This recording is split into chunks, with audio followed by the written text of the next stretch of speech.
Queen Elizabeth II has some strange habits you probably didn't know about.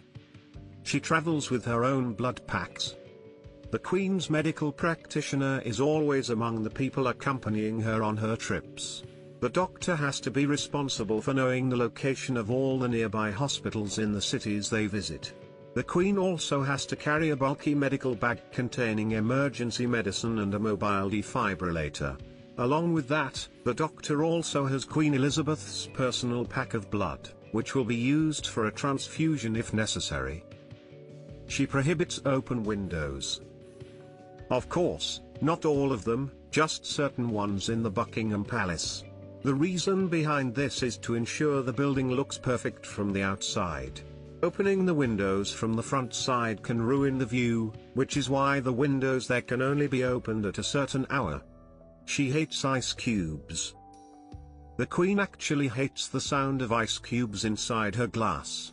At the same time, she happens to find the sound of ice balls a bit more musical, which is what she uses to cool her drinks. It is said that Prince Philip was the one who invented the special machine that makes the kind of spherical ice his wife likes. She carries a portable hook in her bag. You won't find regular things like money or a wallet in the Queen's bag, but you will definitely find one strange object in there. A hook. The Queen attaches this hook under the tables to hang her bag on it. This is incredibly important because she sends signals to her servants with the help of her bag. For example, if the bag is on the floor, it signifies that the Queen wants to leave. But the bag just hanging on the hook means nothing, and the Queen feels more comfortable this way. She doesn't like beards or bow ties. Do you find beards and moustaches to be masculine? Well, the Queen happens to find them rather irritating. This is why all the men from her close circle have to be clean-shaven. The only exception has been her favorite grandson, Prince Harry, even though she has tried to change that. The Queen isn't too fond of waistcoats and bow ties either, though not all of them but just the fake bow ties that she can detect in seconds. She has numbers for all her outfits. Each outfit that the Queen wears has a number and a certain record in a special journal that says where and when she wore this outfit. Since the Queen prefers bright colors and a very specific classic style in her clothing, the outfits can be easily mixed up. And it's improper for the Queen to show up in the same outfit or in the same color 2 times in a row. She never eats potatoes and soups. Of course, these dishes are served very often at the Buckingham Palace.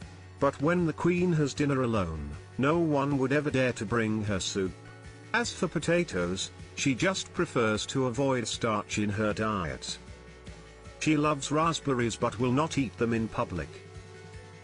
Raspberries happen to be one of the Queen's favorite berries, but she cannot eat them in public as the seeds tend to get stuck in her teeth, which is unacceptable.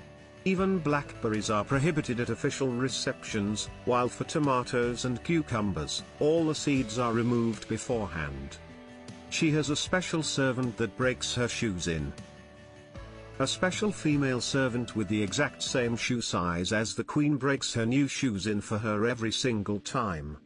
Although Elizabeth II has always preferred similar shoes of the same brand for many years, she still wouldn't want to experience the discomfort that new shoes usually bring. She drinks a glass of champagne every night. The Queen has a rather strict regimen for her alcohol intake.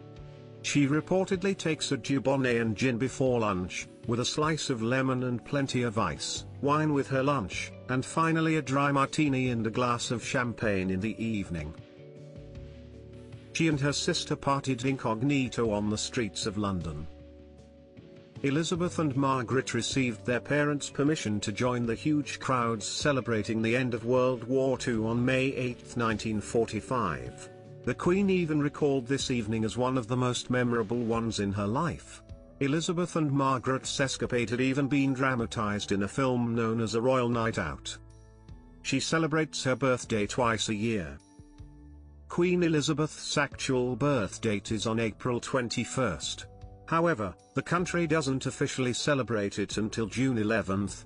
Monarchs with birthdays that fall in the colder months usually schedule an additional official birthday when the weather will be better for a parade. Elizabeth happens to have one every June.